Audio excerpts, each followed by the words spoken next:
Chapter 8. When Miriam woke, it was still dark, and the loft was barely visible in the smoky candlelight. The chattering had begun again, but in whispers and subdued giggles. Women were rousing from the row of mattresses and getting dressed.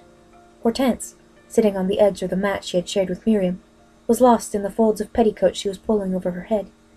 The bobbing black curls and plump, round cheeks emerged in a moment, and her black eyes twinkled at Miriam.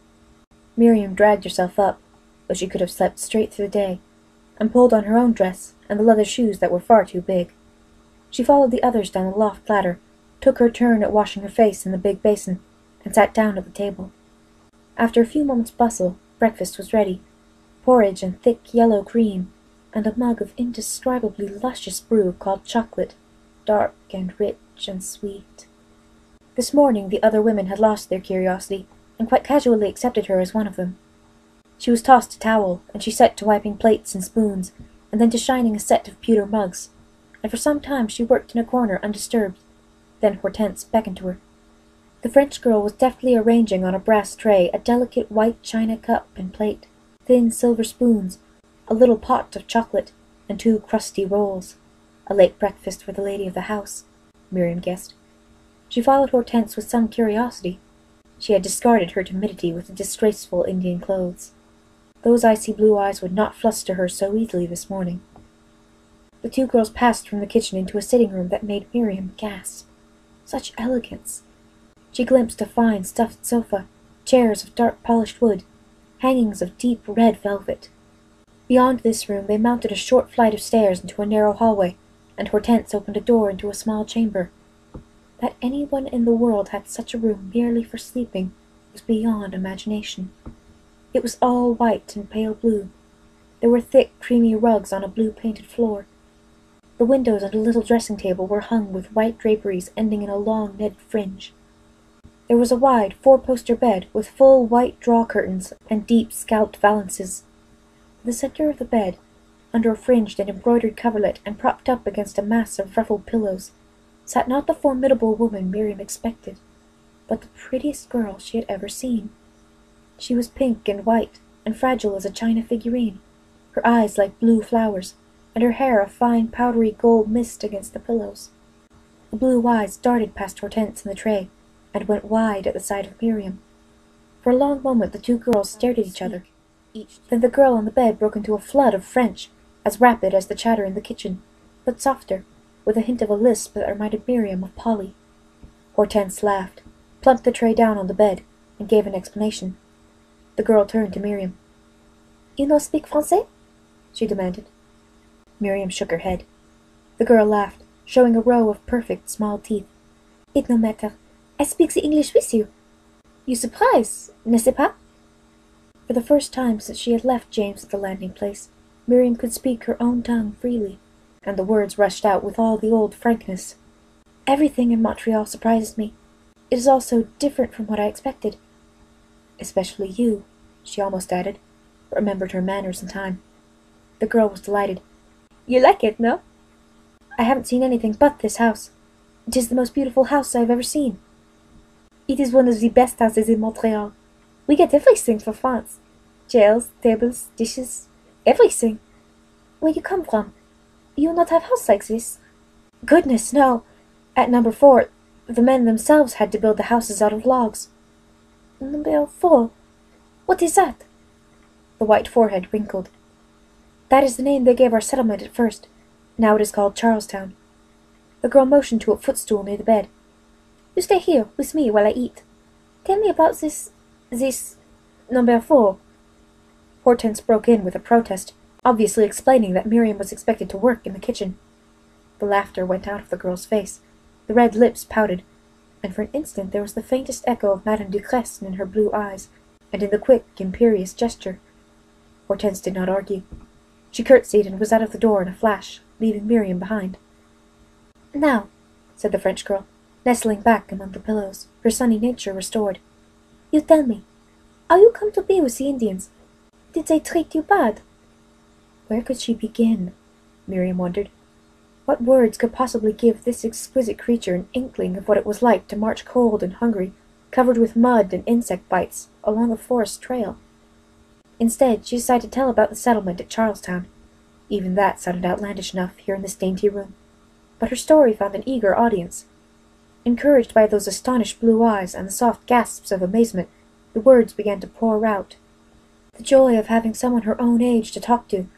She had forgotten the circumstances, the fact that she was a prisoner, and she was living again the night of the dance at number 4, when the door opened, and the mistress of the house stepped into the room.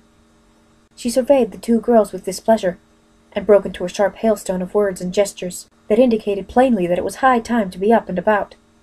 The girl on the bed was not in the least cowed by this tirade. She pouted prettily. "Oh, maman, she is so drôle, this Miriam." It was Miriam's turn to feel that icy glance, and she stood uncomfortably, waiting for the wrath to descend on her head. "They have given you some work to do?" queried Madame. "Yes, ma'am," Miriam answered meekly, trying to gauge whether she could slip between the widespread skirts in the doorway. But the girl on the bed had other plans. "But, maman, I wish her to stay here with me." The older woman considered this for a moment. Then she turned to Miriam. "Can you read and write the English?" she demanded. "Why, of course, ma'am." "What can you read?" persisted Madame. "I have read the Bible all the way through twice, and the sermons of Cotton Mather." That was everything she had found to devour in her father's cabin. But the list made slight impression on this woman. "Perhaps it will do," she said finally.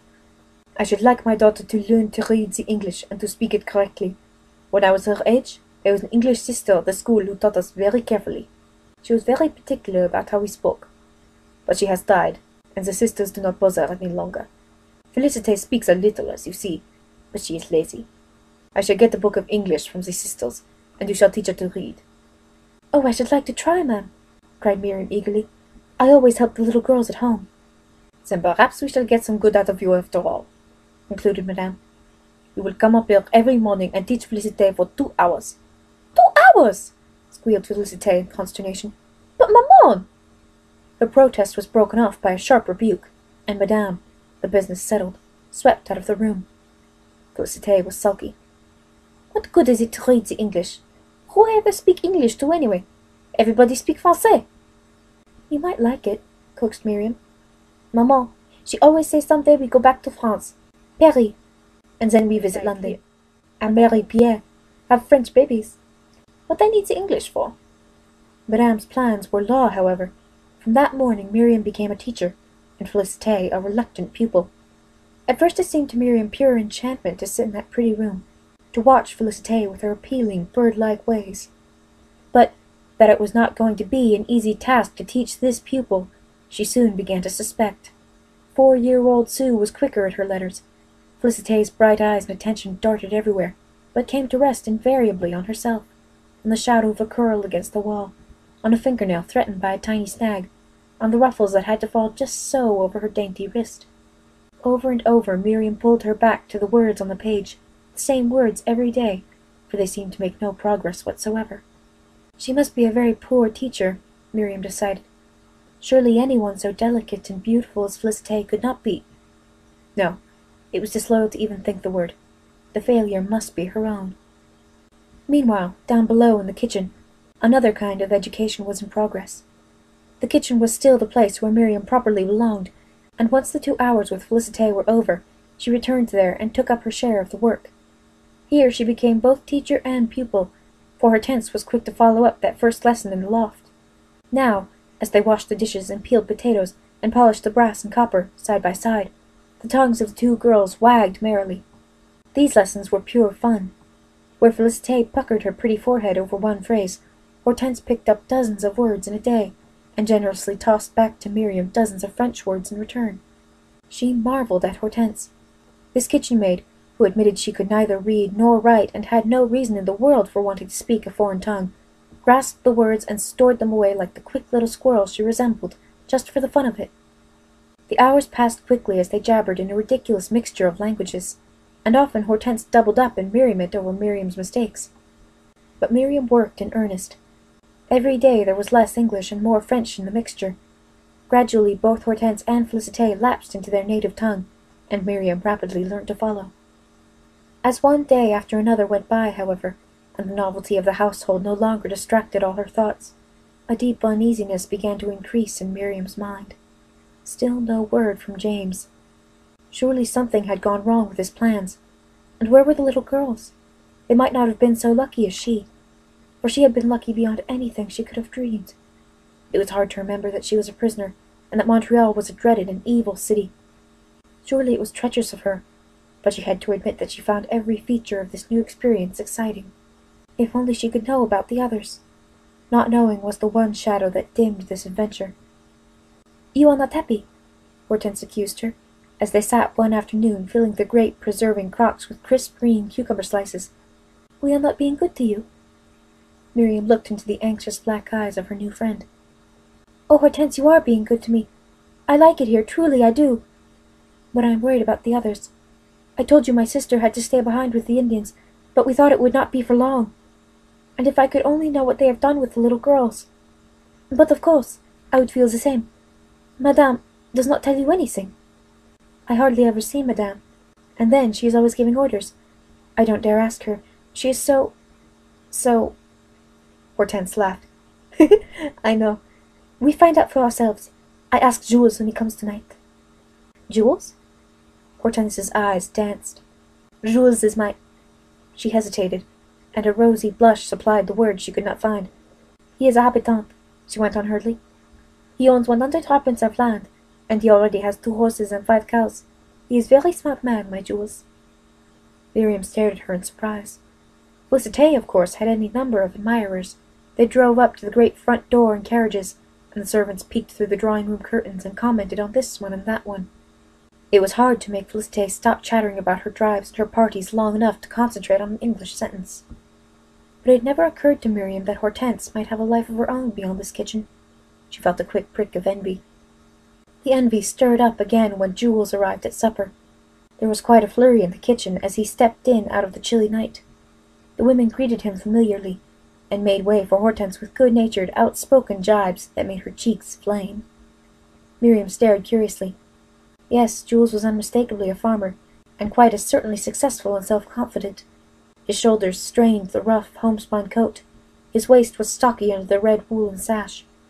Black hair curled tightly under the red cap, and his white teeth flashed in his broad, swarthy face. He was totally unlike the young man she remembered so well.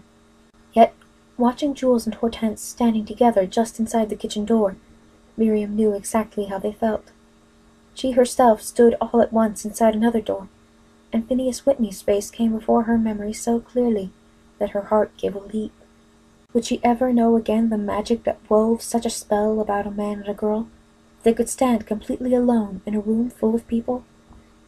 Hortense had not forgotten her completely, however. She came back to Miriam a little later, with a small frown between her eyes. "Jules does not know about your little girls," she said. "He will find out for us tomorrow, perhaps. But he has heard about your brother, the English captain." "What about him?" Miriam begged. "They have put him into prison. But don't look like that, Miriam. Jules says they often keep English prisoners there. He will try to find out more. You must not worry about it." Miriam shivered in the warm kitchen. She had felt all along that it was treacherous of her to enjoy this place. Now the fragrant steam rising from the hearth sickened her. It was all an illusion. This luxury she had begun to take for granted. If James were in prison, there was no hope that Susanna could escape from St. Francis. They were all separated and helpless. And what hope was there that they would ever go home again? "Come, Miriam," coaxed Hortense. "It is not so bad. I think you'll like Montreal when you know it better. Besides, tomorrow night Jules will come back, and maybe you'll be surprised. You see."